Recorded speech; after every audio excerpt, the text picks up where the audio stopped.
وَمِنْ أَهْلِ الْكِتَابِ، اب یہاں ایک اور نقطہ سمجھ لیجئے کہ برے سے برے گروہ کے اندر بھی کہیں نہ کہیں کوئی افراد اچھے بھی ہوتے ہیں۔ داعی کے لیے یہ ضروری ہے کہ ان کو بھی مینشن کرتا رہے کہ ان میں اچھے لوگ بھی ہیں، تاکہ وہ جو لوگ ہیں ان کے دلوں کے اندر نرمی پیدا ہو۔ اسی طرح برے سے برے آدمی میں کوئی اچھائی بھی ہے، آپ اگر اسے دعوت دے رہے ہیں حق کی طرف، اس میں جو اچھائی ہے اس کو مانیے، تاکہ اسے معلوم ہو کہ اسے مجھ سے قد نہیں ہے، دشمنی نہیں ہے، جو میری بات واقعی اچھی ہے اس کو تو یہ تسلیم کر رہا ہے، لیکن جو بات غلط ہے اس کو رد کر رہا ہے۔ تو یہ دعوت کا اور تبلیغ کا بہت اہم حصہ ہے۔ اگر آپ ٹوٹلی نگیٹ کر دیں گے تو وہ بھی کہے گا کہ یہ بھی اندھا بہرا ہے تو میں بھی اندھا بہرا رہوں، یہ میری اچھائی کو بھی نہیں دیکھ سکتا، صرف میری برائی نظر آ رہی ہے۔ اور اگر وہ سمجھے کہ میری برائی کی بھی صحیح نشاندہی کر رہا ہے، جو میری اچھائی ہے اس کو بھی مان رہا ہے، تو اس کا دل کھلے گا، وہ آپ کی بات سنے گا۔ وَمِنْ أَهْلِ الْكِتَابِ مَنْ إِنْ تَأْمَنْهُ بِقِنْطَارٍ، اہل کتاب میں سے ایسے بھی ہیں کہ اگر ان کے پاس تم امانت رکھوا دو ڈھیروں مال، يُؤَدِّهِ إِلَيْكَ، وہ تمہیں پورا پورا واپس کر دیں گے۔ امانت دار ان میں موجود ہیں۔ وَمِنْهُمْ، اور ان میں سے ایسے بھی ہیں، مَنْ إِنْ تَأْمَنْهُ بِدِينَارٍ، ان کے پاس اگر ایک دینار بھی امانت رکھوا دو، لا يُؤَدِّهِ إِلَيْكَ، وہ تمہیں واپس نہیں کرے گا، ادا نہیں کرے گا تمہیں، الا ما دمت علیہ قائما، الا یہ کہ تم اس کے سر کے اوپر کھڑے ہو جاؤ، مسلط ہو جاؤ، تب تو دے دے گا ورنہ نہیں دے گا۔ اچھا، یہ ہے ان کے اکثر کا کردار، لیکن جو بھی تھوڑے بہت تھے ان میں ان کی اچھائی کا بھی ذکر کر دیا۔ اور بالفعل اس قسم کے کردار کے لوگ جو ہیں وہ عیسائیوں میں تھے، یہودیوں میں تو نہ ہونے کے برابر تھے، لیکن اہل کتاب کا مسئلہ ہو رہا ہے تو اس میں یہ دونوں گروپ موجود۔ ذالک بانہم، اور یہودیوں میں یہ کردار کیوں آ گیا ہے، کیوں بے ایمانی خیانت کیوں آ گئی؟ ذالک بانہم قالوا لیس علینا فی الامیین سبیل،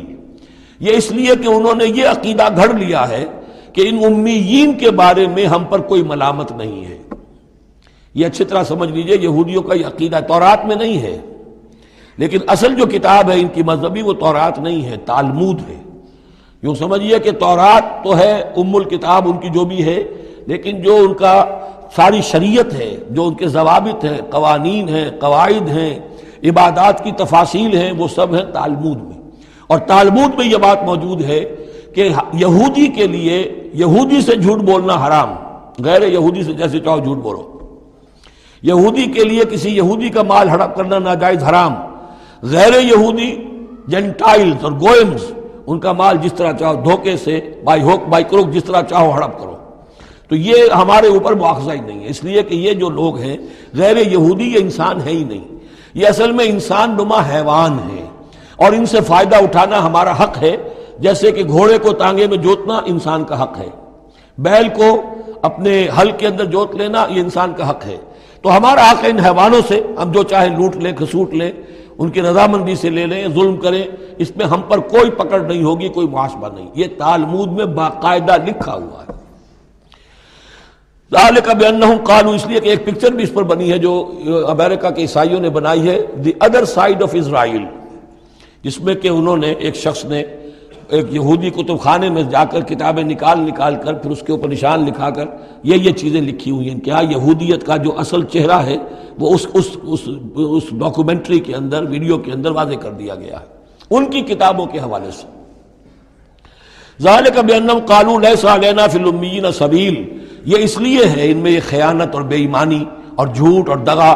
کہ انہوں نے یہ عقیدہ گھڑ لیا ہے کہ غیر یہودی لوگوں کے بارے میں ہم سے کوئی پرسش ہی نہیں ہے، کوئی ہمارے اوپر کوئی ذمہ داری ہے ہی نہیں۔ وَيَقُولُونَ عَلَى اللَّهِ الْكَذِبَ وَهُمْ يَعْلَمُونَ، اور وہ تو اللہ تعالیٰ کی طرف نسبت دے رہے ہیں، منسوب کر رہے ہیں جھوٹ کو، اور وہ جانتے بوجھتے کر رہے ہیں، ان کے علماء جانتے ہیں